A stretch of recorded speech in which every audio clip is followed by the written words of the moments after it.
Hello and welcome to Lunchtime Politics, reaching you live from our global headquarters here in the nation's commercial nerve center. My job is simple at midday, to bring you up to speed with the biggest happenings in politics and in the polity. Let's get started with the headlines. Defense Headquarters Joint Task Force launches major offensive operation, codenamed Operation Clean Sweep 3, targeting terrorists and bandits operating in Matazu local government area of Katsina State.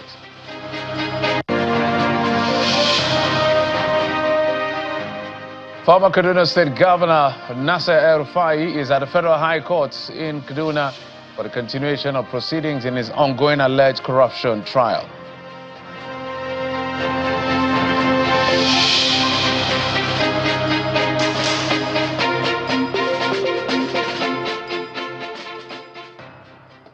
Thanks again for joining us. I'm Jeffrey Ozama. 15 days into the month that marks the end of the first half of the year, 15th of June, and there's a lot to talk about. Today is going to be broadly about national security and national politics. But let's get started with what's playing out in Kaduna State, where the former governor of the state is at the Federal High Court in the state capital for continuation of the proceedings in his ongoing alleged corruption trial.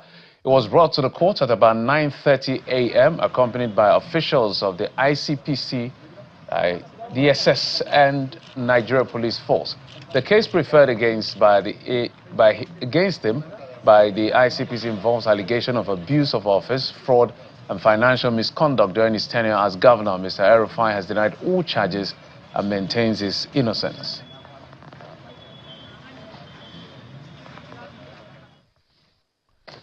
Let's tell you something that played out in Borno State, where the government of that state says it has reintegrated 720 repentant Boko Haram insurgents after undergoing de-radicalization program at the Hajj camp in Maiduguri, the state capital. The Commissioner of Information and Internal Security, Professor Usman Tar, who represented the governor Babagana Zulum at their oath-taking ceremony, asked them to embrace peace and respect constituted authority, having laid down their arms.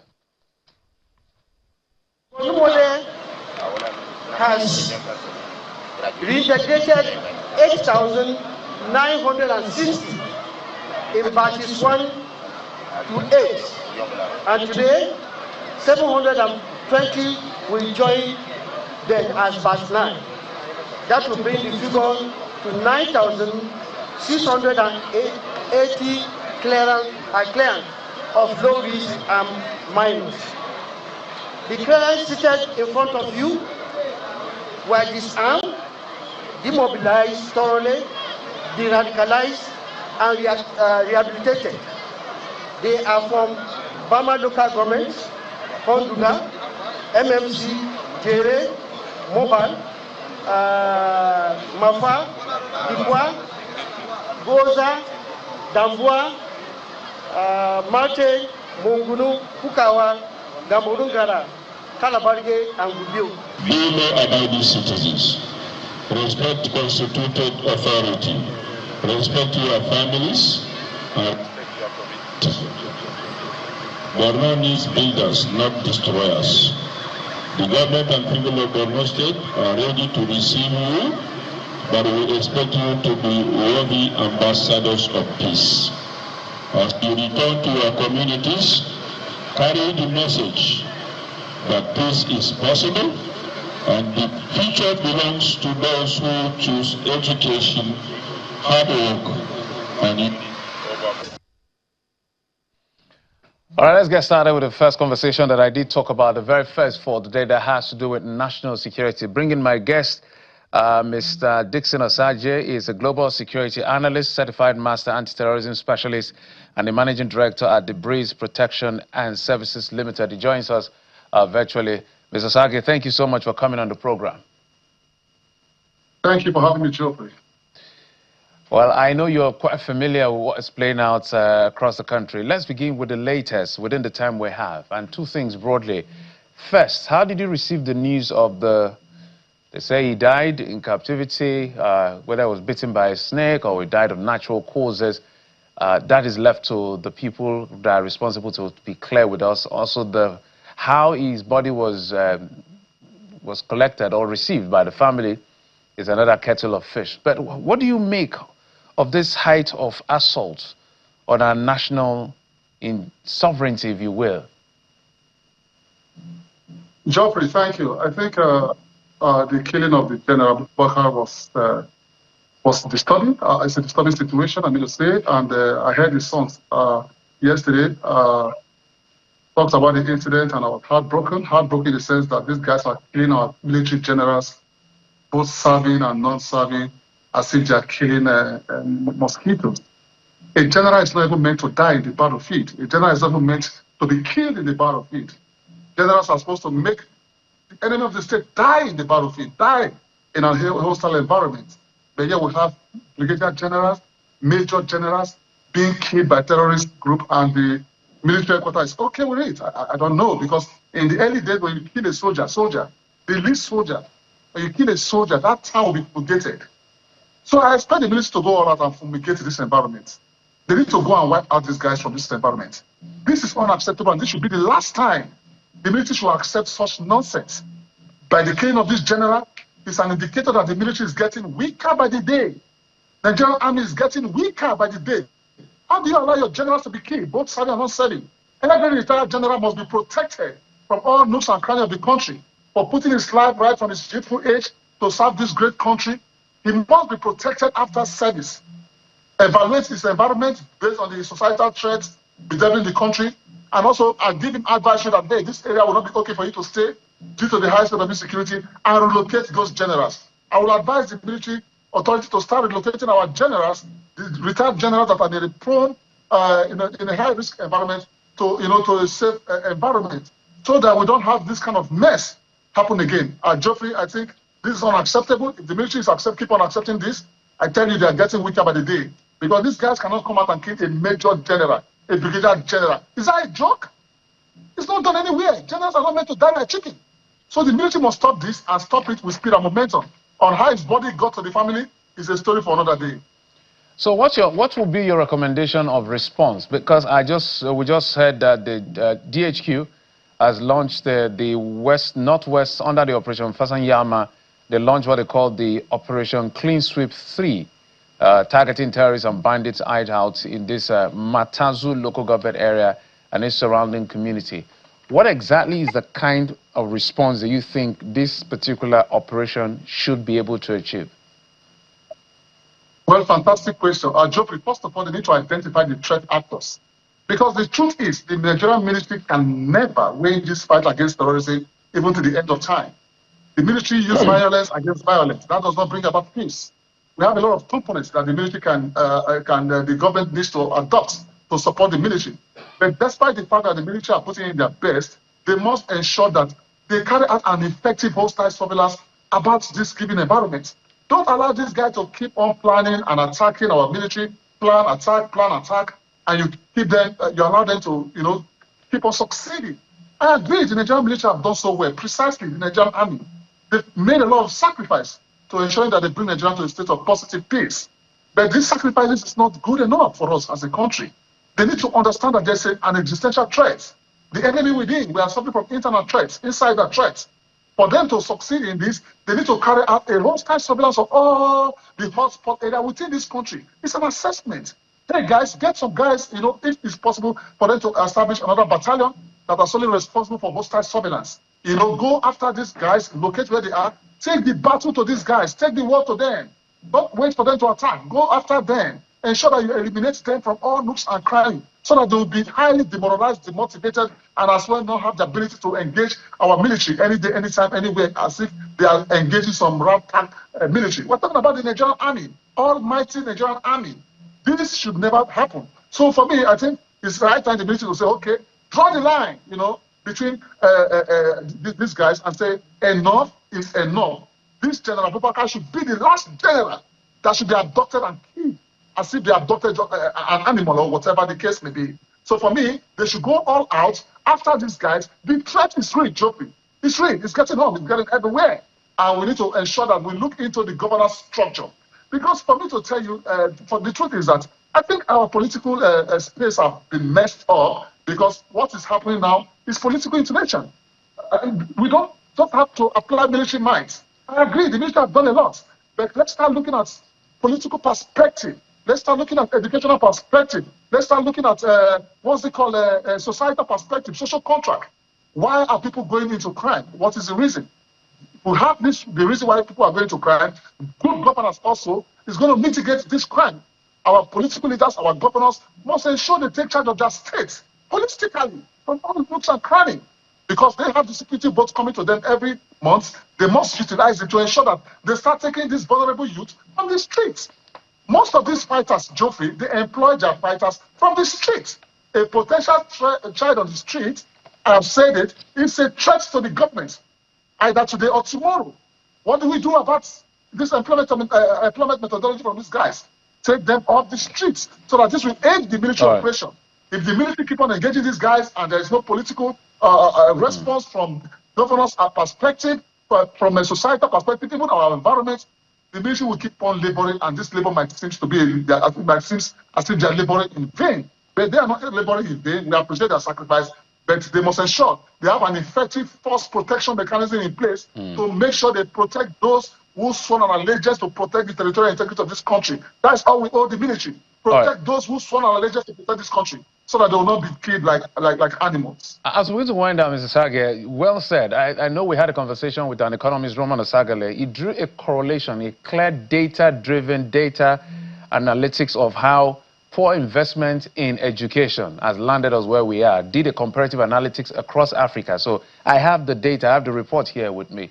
But where we are now, it is true, and I agree with everybody who is saying, despite whatever we say about government and the military, we must all unite against terror. But the bet in this is that we must be confident that the government is as serious as the people want it to be. So help us, how do we manage this perception, let's call it perception management? You're a certified master anti-terrorism specialist. One hand, generals are being killed, the recent being the former spokesman. On the other hand, as we speak, some 500 or so terrorists are being arraigned in one of our courts in Abuja. So about 100 were convicted not too long ago. In the same breath, just before I brought you in, we see repentant terrorists, or repentant bandits as they call them, about, is it 600 or 900 of them or so, now being reintegrated. There's so many conflicting signals all over the place. How do we manage it to know whether we're winning or losing?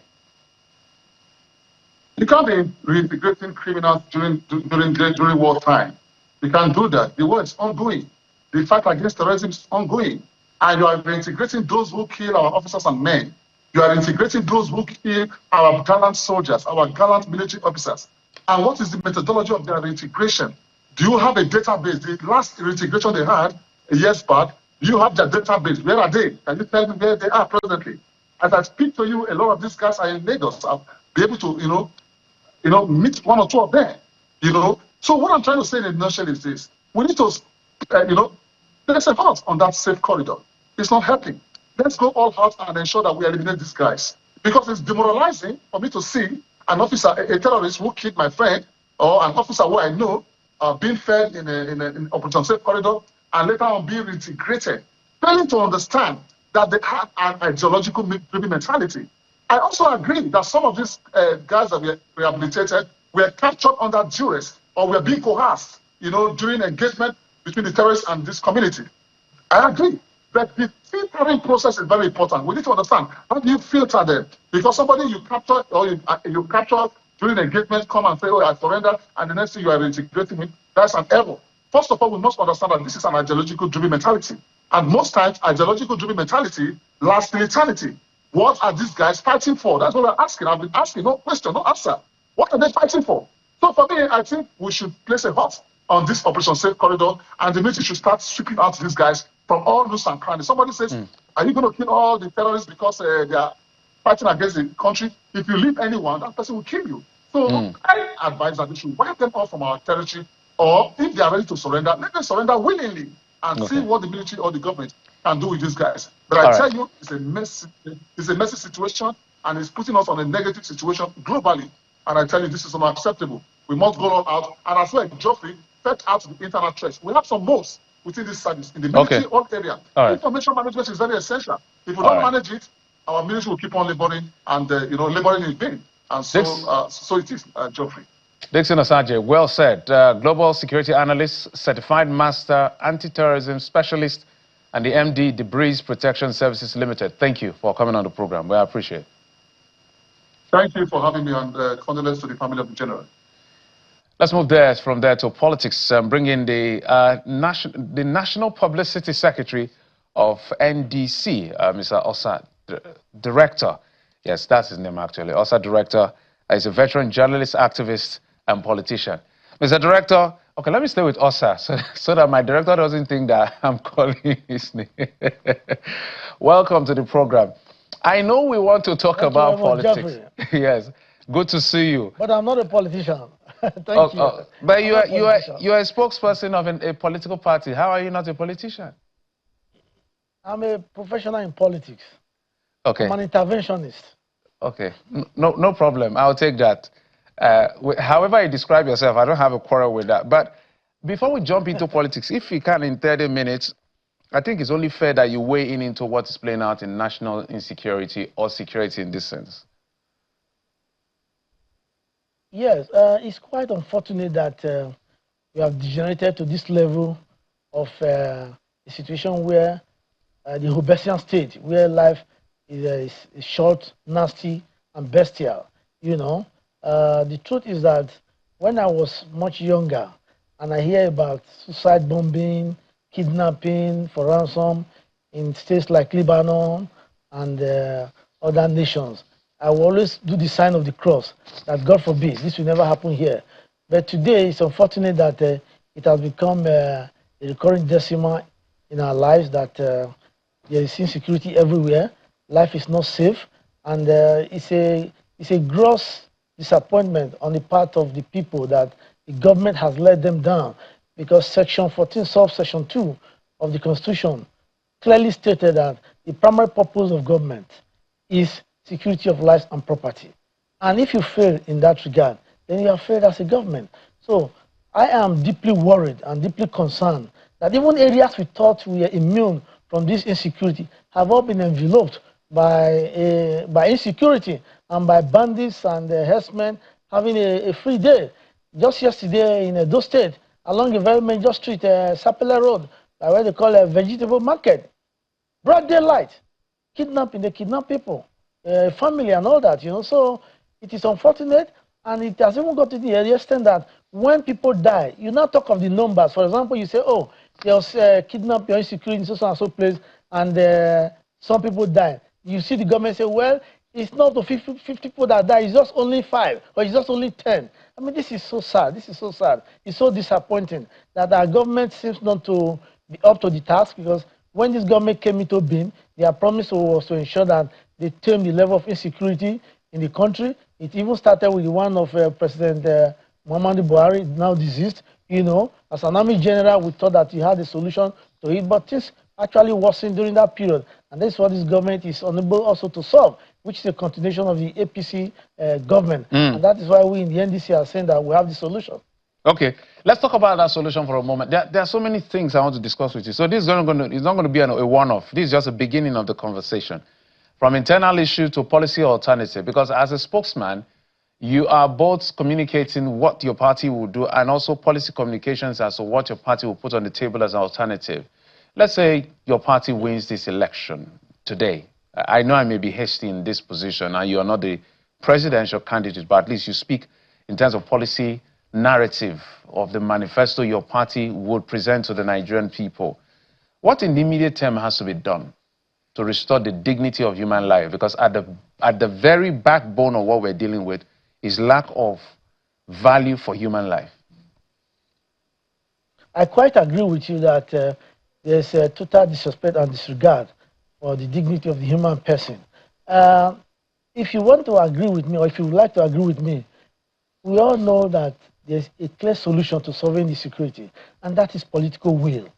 The leadership of APC has not been able to tackle this insecurity because they lack the political will.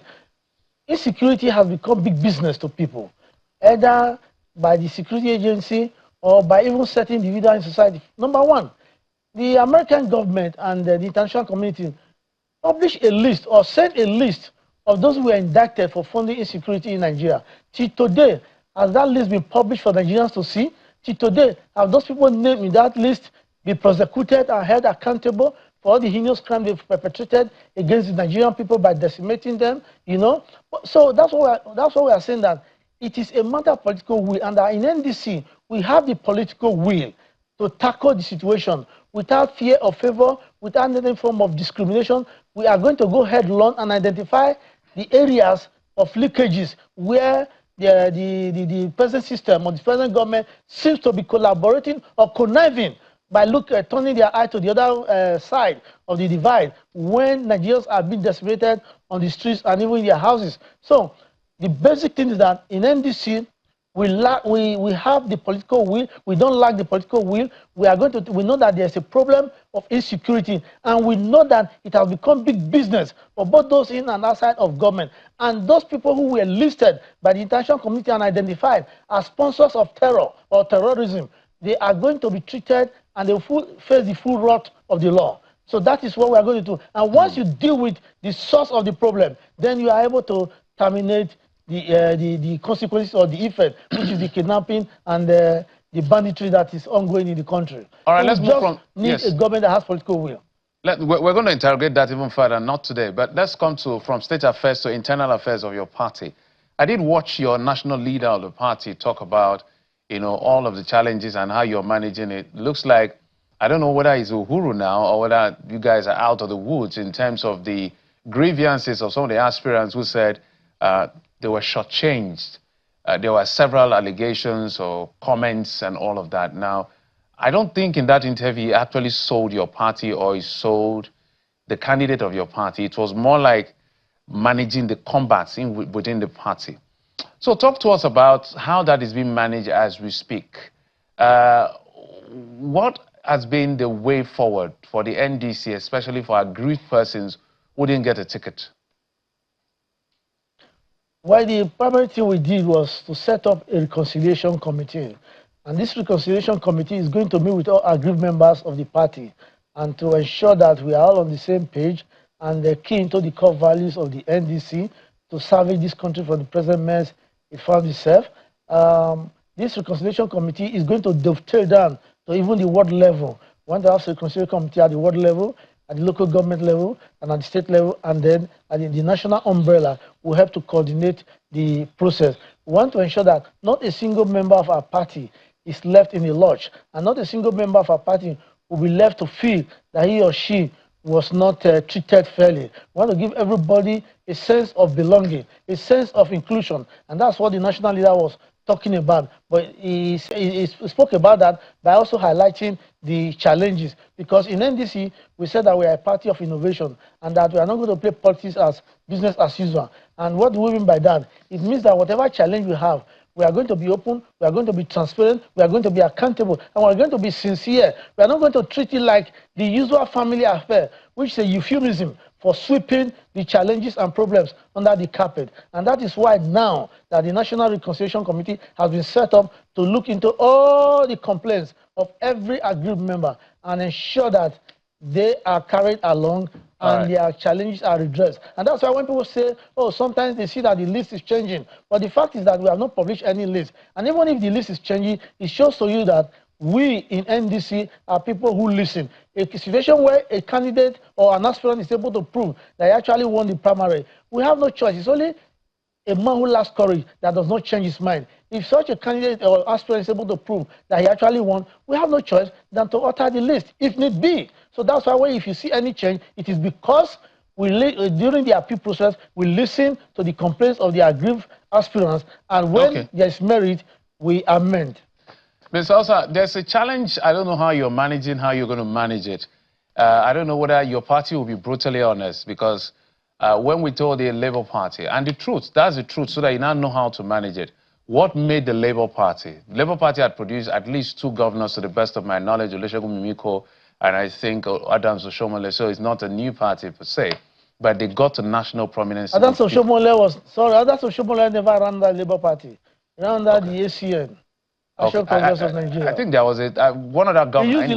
He used the Labour Party to negotiate with the ACN. Okay, fantastic. So what I'm saying in essence is that it was the coming of Peter Obi that gave the Labour Party the mileage it got in 2023.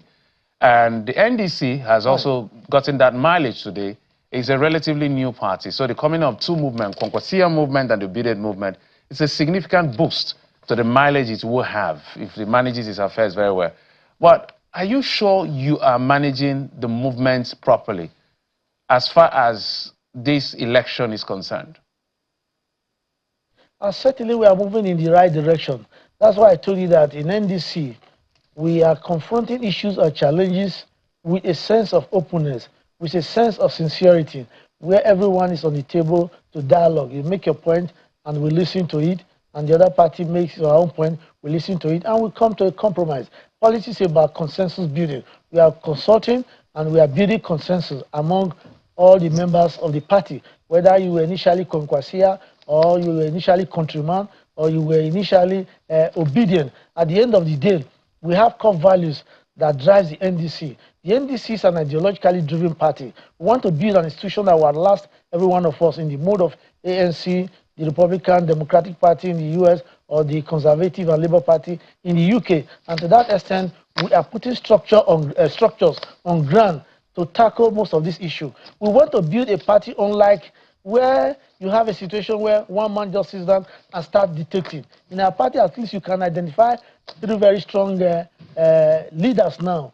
The national leader of the party, Distinguished Senator Seraki Dixon, our presidential candidate, His Excellency Peter Obi, and our vice presidential candidate, His Excellency Rabe Musa Kwankwaso. So they are all helping, along with other leaders in the party, to give and to ensure that Nigerians know the vision that we stand for. That when you see an NDC candidate, you will know, or an NDC politician, you know that, yes, this is different from the pack. And that's what we are managing the process very well. And don't also forget that we are relatively a new party. So you should cut us some slack. No problem. You know, we're all here for everybody to make sure that we have viable opposition. That's why we're interrogating your internal affairs, because we want to be sure we have viable opposition. In 30 seconds, no, I don't even think we have 30 seconds. In 10 seconds, are you welfarist or you're capitalist? Just a straight answer. I mean, NDC. Certainly welfarist. Welfarist, welfarist. Certainly welfarist. So the next time I'm having your engagement, I would like to have a manifesto so I can align it with Section 16 of the Constitution. Let's have that conversation. Osad, Director, is the National Publicity Secretary of the NDC. He's a veteran journalist and activist. Now, he denies he's a politician, but I say to him, you are a politician. Also, thank you for coming on the program. And that's it on the program. Thank you very much for having me. Thank you for your time and company. I'm Jeffrey Uzoma. You've been served on Lunchtime Politics. Bye-bye.